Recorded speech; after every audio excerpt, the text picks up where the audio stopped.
मैं भारत हूं। मैं वह भारत हूं जिसने पिछले 5,000 वर्षों में कभी अपने बेटे का नाम दुशासन नहीं रखा, क्योंकि उसने अपने जीवन में एक स्त्री के साथ अत्याचार किया था। मैं वह भारत हूं जो कभी अपने बच्चों का नाम रावण, कंस या कर्ण नहीं रखता, क्योंकि इन सब ने अपने जीवन में स्त्रियों के साथ दुर्व्यवहार किया था। मैं वह भारत हूं जहां कोई गांधारी अपने 100 पुत्रों की मृत्यु के बाद भी द्रौपदी से गुस्सा नहीं होती, बल्कि उससे हाथ जोड़ के अपने बेटों के अत्याचार के लिए क्षमा मांगती रहती है।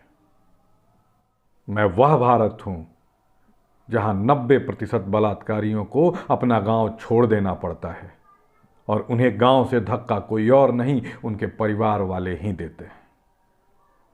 मैं वह भारत हूं जहां गुस्सा आने पर एक सामान्य बाप अपने बेटे को भले लात मार दे, अपनी बेटी को कभी थप्पड़ नहीं मारता।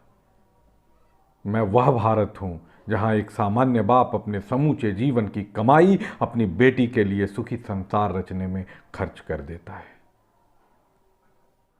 मैं वह भारत हूं जहां बेटियां अब भी लक्ष्मी होती हैं।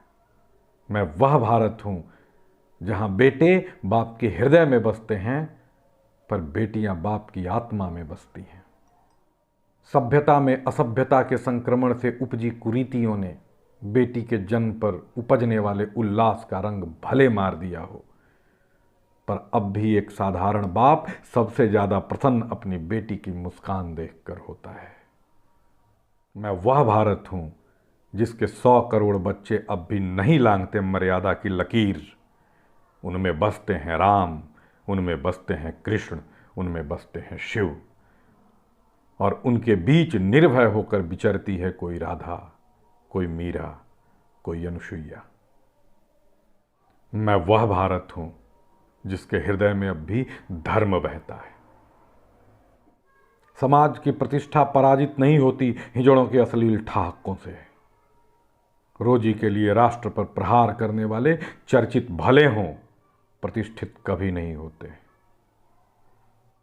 मैं वह भारत हूं जिसकी प्रतिष्ठा स्वयं प्रकृति तय करती है। मैं वह भारत हूं जिसके माथे पर चंदन स्वयं सूर्य लगाते हैं। मैं भारत हूं। मैं भारत हूं।